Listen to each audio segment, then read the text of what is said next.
This was a mistake. Okay. It's officially time to go over my massive June TBR. I cannot wait to read some of these books. Will I get through all of these books? Absolutely not, but that is why I need a little bit of help picking out the priority reads. So let's go through every single book that I am the most excited to read about in June. Okay, first up we have a book that when I got it in the mail, and honestly when I heard about it in general, I saw the cover and I was like, this has to be a 5-star read. We're gonna talk about Darkbirch Academy by Krista Graves, and I literally, like, a lot of times I'll get a book in the mail and I'll be excited to read it, but like, this is the first book that I've gotten in a while where I was like, oh dang, like I kind of want to drop my entire TBR and read this immediately. So I feel like this just feels like a winner. Like the cover looks like a cover that I like. It's a dark academia. And then listen to what this says on the back. It says, 2 predators now circle me in this den of enemies.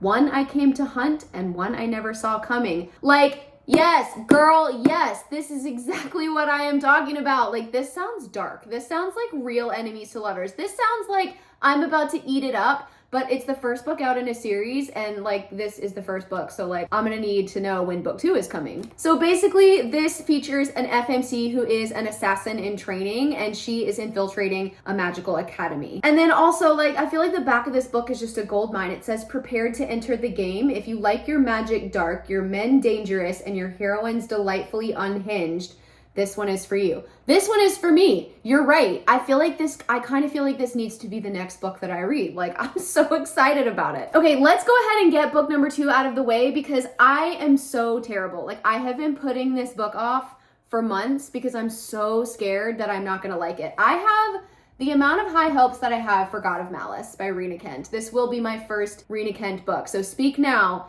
if there is a book that I need to read that's not this before this, because this is the one I want to read. I'm just gonna tell you. This is also like my first Rina Kent dark romance. It's also my first dark romance in a long time. Like, I read Haunting and Hunting Adeline. I have read The Torment Duet. I've read some dark romance books. However, I feel like this is just like, I feel like Rina Kent is just so well known in the dark romance area. I'm really scared I'm not gonna like this. Now, I have heard that this is not mafia. Is that correct? Because I have also learned that I do not like a mafia romance. So I have DNF'd a lot of dark romance books lately because I went into them blind because I like to be shocked, and they ended up being mafia romances. And then one, I literally DNF'd The Predator because the male main love interest had a buzz cut, like immediately. No, I'm so sorry. I will not be reading about a man with a buzz cut. You got me with Bride, so no. But I'm really scared that this isn't gonna live up to the hype that I personally have put on it. I have put a lot of hype on this book, and I have been saying that I'm gonna read it since January of 2025.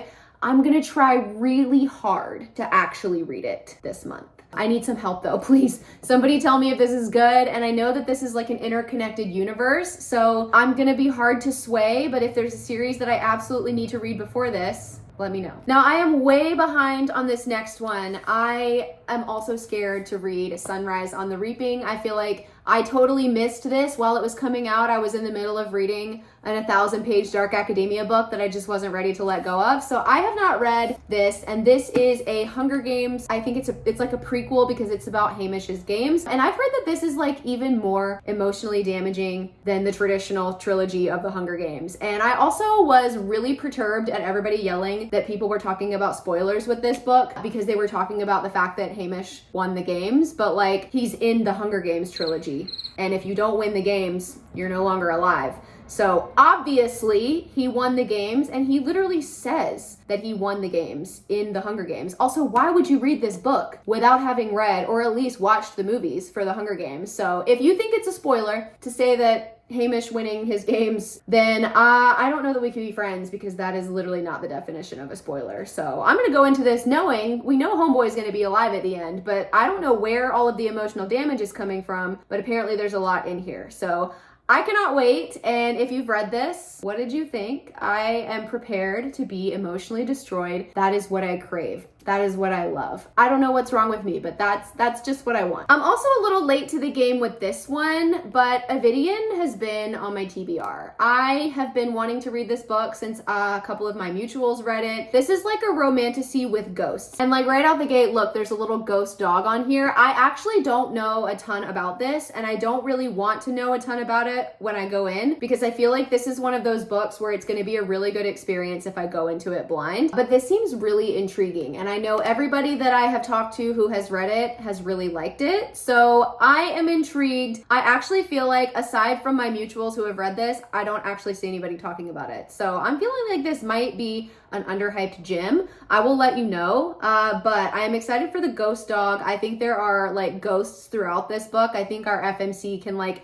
see unalived people, so that's like the only thing I know about this book in general. And I was gonna say maybe it's a standalone, but it does say The Demon and the Savior book 1 down here, so this is gonna be a series, but I will definitely let you know how it is. Has anybody read this? Why are we not talking about this? Why are we not talking about Avidian? Also, the author is like the nicest person in the world, so I feel like I have to read it now. I'm officially in my like breakup era with Frida McFadden. I have read 2 books in a row by her. Like I took a long break, we took a moment, we took some separation away from each other, and then I picked up 2 books back to back by her, and they were actually like some of the worst things I've ever read. So I'm gonna step away from Frida McFadden, and I'm gonna go back to like one of my actual like thriller, I think that's what you would classify her as, writers, who is Lucinda Berry. Lucinda Berry kind of doesn't really disappoint, and Saving Noah, I have heard, is quite dark.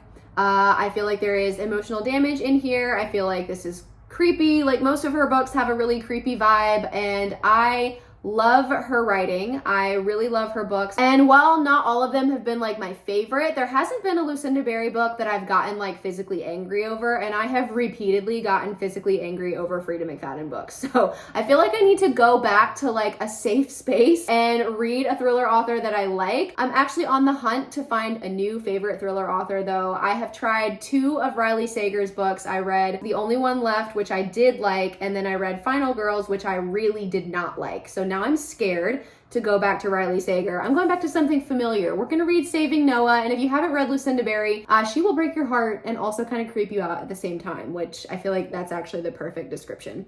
I also feel like she would love that description. Okay, so I picked up this book, and I never would have picked it up except for people in my comments and like people in my DMs have been telling me to read this. So we're gonna talk about For Whom the Bell Tolls. I have not ever heard of this, but it's really pretty. I like the cover, and I do like the quote that's on the back that says, "They told her to go to hell. She went, but on her own terms." Badass FMC alert, hello. So this is a book that sort of explores the afterlife. I believe our setting is like the underworld, and there is a demon with a distractingly sexy voice. Like, I feel like this is starting to check my boxes and feel like it's got everything that I want in a book, and I've heard nothing but good things about it from like peers. So I have not seen this on the internet anywhere yet. So I'm a little bit skeptical, obviously, because why are we not talking about it? But then again, some of my favorite books are books that nobody talks about, which is why I like to tell you guys about them. So For Whom the Bell Tolls by Jaysea Lynn. Is it Jaysea or is it Jaysea? Jaysea?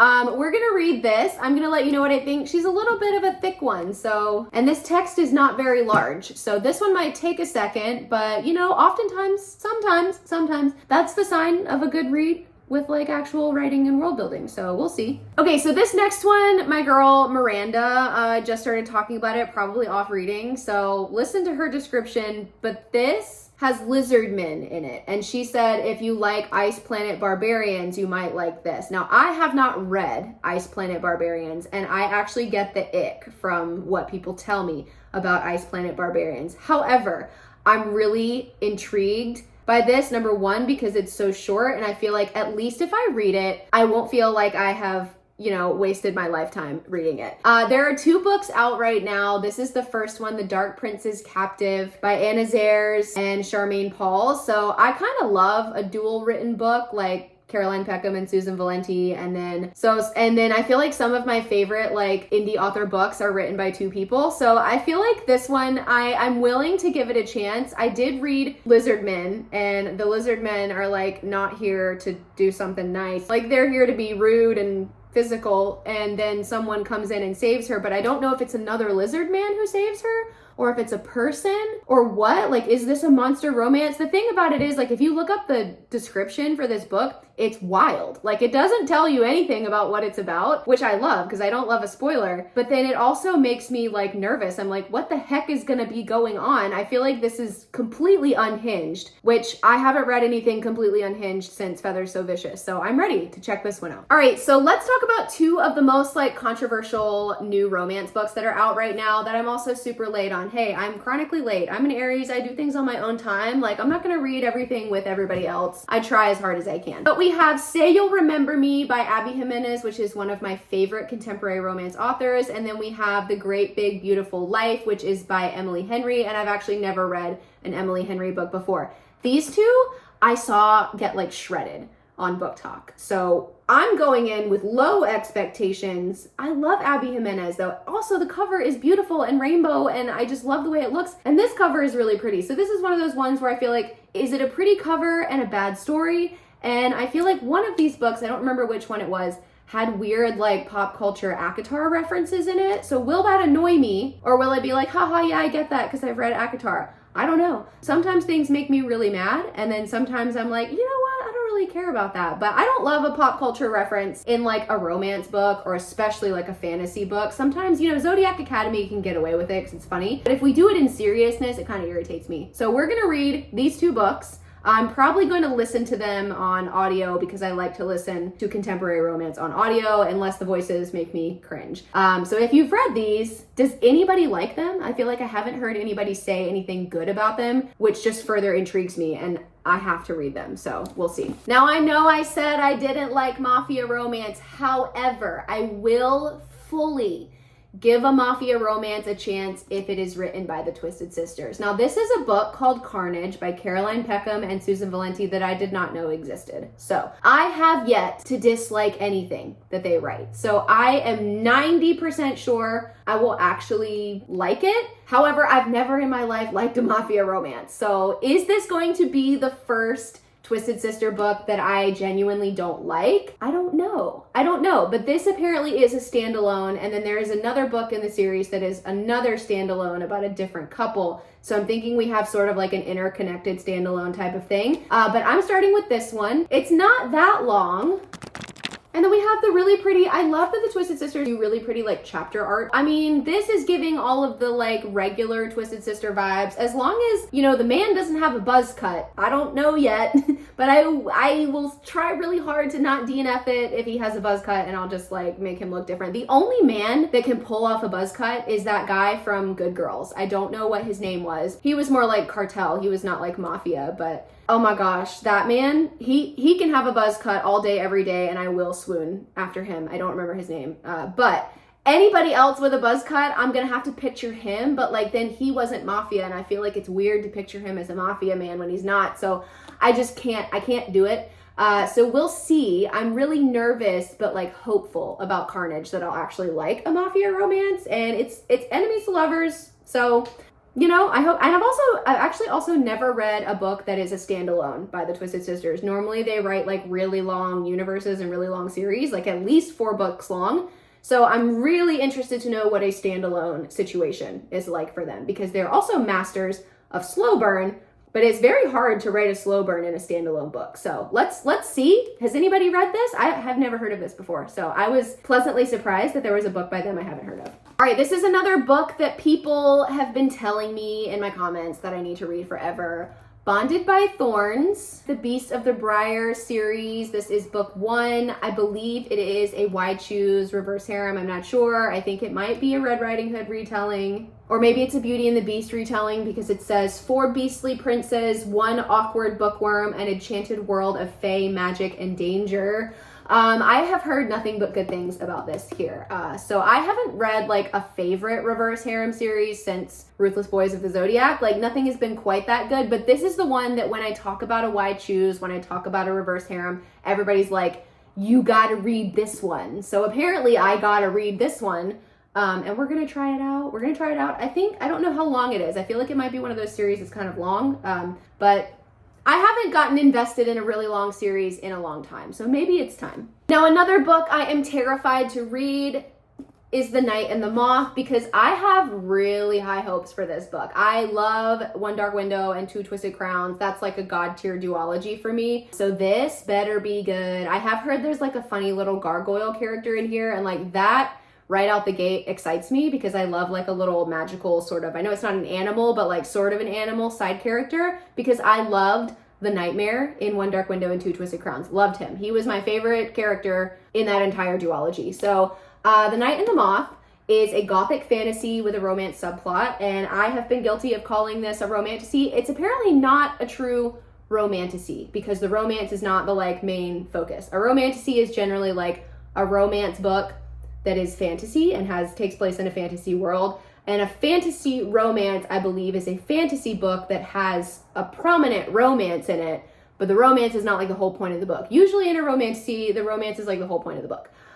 So we're gonna read The Night and the Moth. I have very high hopes for it. I hope that it will be a 5-star read, but I know that it runs the risk of maybe being a 3, but maybe it'll be a 4. You know, a 4 is a good medium, but I have been looking forward to this book for like a few months now, so I am very excited. Now I'm reading something controversial for me. We are going to read A Curse Carved in Bone, which is the second book. The first one was A Fate Inked in Blood. This is the Saga of the Unfated by Danielle Jensen, and I am guilty of saying that A Fate Inked in Blood was overhyped. I think it's a little overhyped. Now, the ending of the book just pissed me off. The ending of the book was, I don't even know how to describe it. I felt like the MMC went from being really likable to being like, not like, ooh, he's an enemy now, but to being like annoying.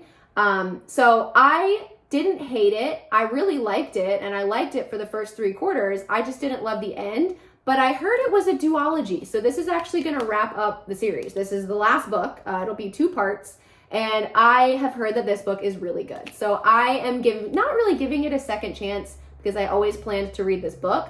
But this is like one of the first times in a while where I didn't love the first book, but I do have pretty high hopes for the second book.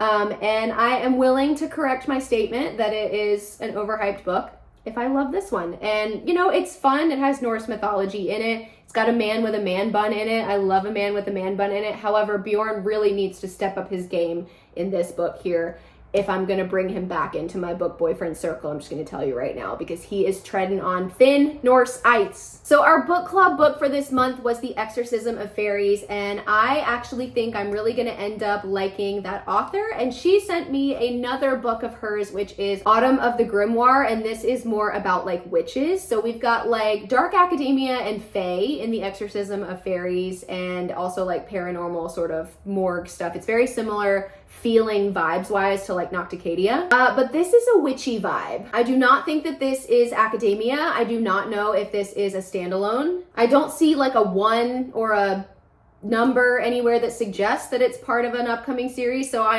don't know. I'm gonna have to go into it, and when it ends, I'll hopefully be able to tell you. I don't really want to look it up. I don't want to look up whether or not it's a standalone because I don't want to know. I just know that it's witches. There's probably some spice in here. I love the cover. I love the vibes, and I'm already loving The Exorcism of Fairies, so I feel like there's a really good chance that I will like this one. And I have not read a book about witches in a while. Maybe even since like the Bewitched and Bespelled series. Is that the last one that I read? I don't know, but I'm ready for witches. I'm ready. This is giving like spicy Hocus Pocus vibes because there's sisters in here. Werewolf, vampire, girlies, hello. We are also reading A Wicked Dance of Obsidian Light by Lucia Skye. Now, if you've heard me talk about Fated Hearts before, that is the book with the 6-foot werewolf that likes to give necklaces with his hands.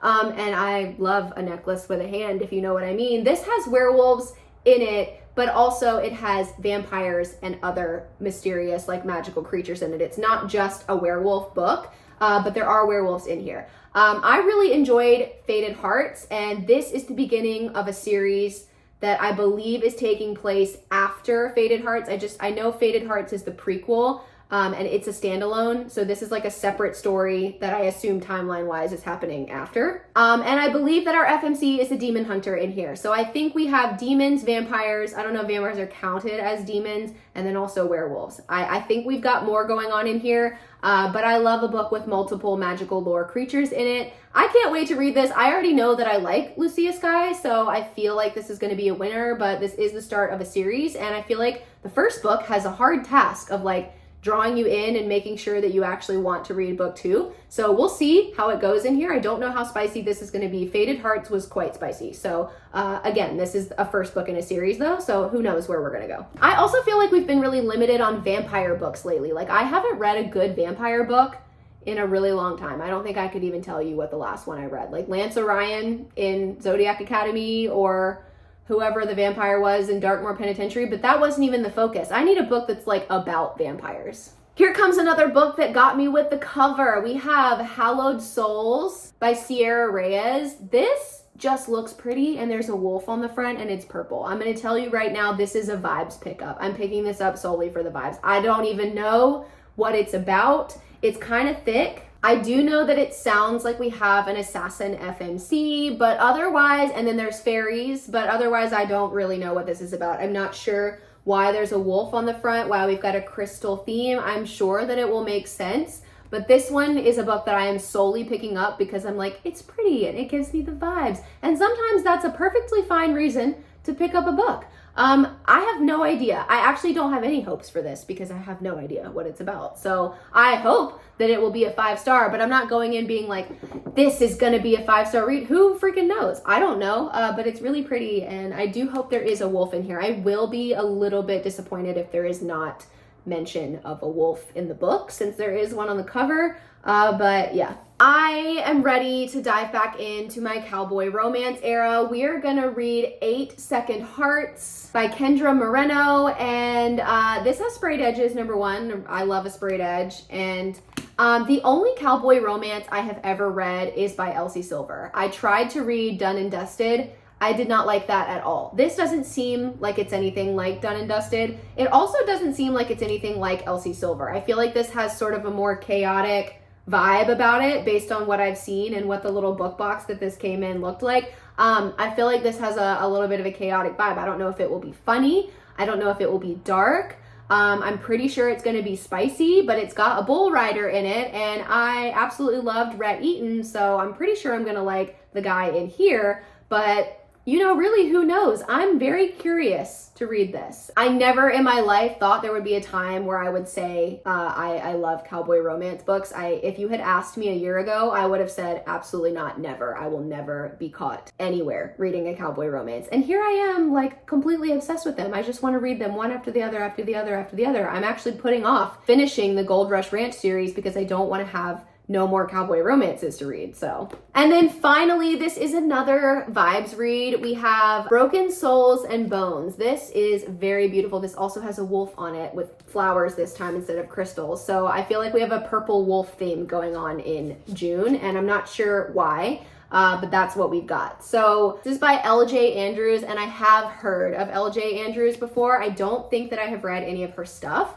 but I feel like I've heard really good things. So should this be the first book that I read by LJ Andrews? It's also got like skulls and birds on the back, which I'm, you know, that's just like my vibe. This is like a little emo, dark vibe, and that's what I'm here for. And I also, again, love the blurb on the back. It's just a quote. It's like, you never truly know a heart until you see the darkness inside. I might like to see yours. I don't know who said that, but I am vibing with that quote. So I am very excited to read this. I am hoping that it will be a 5-star read, just like everything. I don't really pick up a book saying, oh, I hope it's 3 stars. I probably wouldn't pick up that book if I thought that. So I have high hopes for my entire June TBR. Now, if we like reverse harems, why choose, where there's one FMC, multiple MMCs? A series that I started reading last year has actually now just completed. So we have this series by Eva Chase. It's called The Royal Spares, and this is books 3 and 4. So 1 and 2 have already been out. Book 4 just came out recently. And now it's a completed 4-book series that is a why choose, and it is also sort of a bully romance, which we know I love that vibe.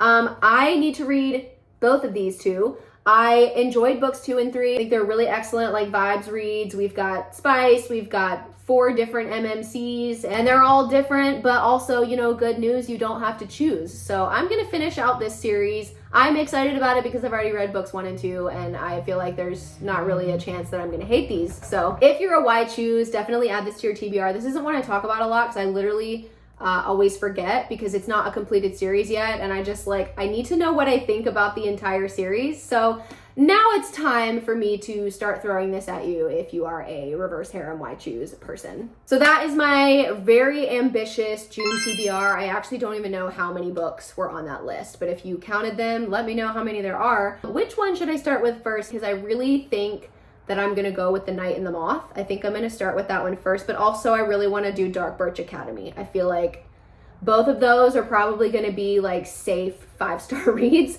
But have you read any of these? Are any of these gonna be a big disappointment? Were any of these 5 stars to you? Also, which ones are you gonna read with me? Which ones are we buddy reading? Which ones are you adding to your TBR to this? Let me know which ones, and let me know if you like seeing the TBR. Do you like seeing books before I've even cracked them open and read them? Do you only like reviews? I don't know. I'm just trying to share more of my life and thoughts with you. So this is my first official TBR video. Welcome to the June TBR. I can't wait to do a June reading wrap up and have 5 of these books in my wrap up. I'm really gonna try to stick to the TBR this time. I'm gonna try really, really, really hard, but that is also one of the hardest things that I have to do. So yeah, let me know what you're most excited about reading in June. If it's any of these, I'm really excited. And yeah, let me know if I'm about to make a mistake and some of these are really bad, because you never know.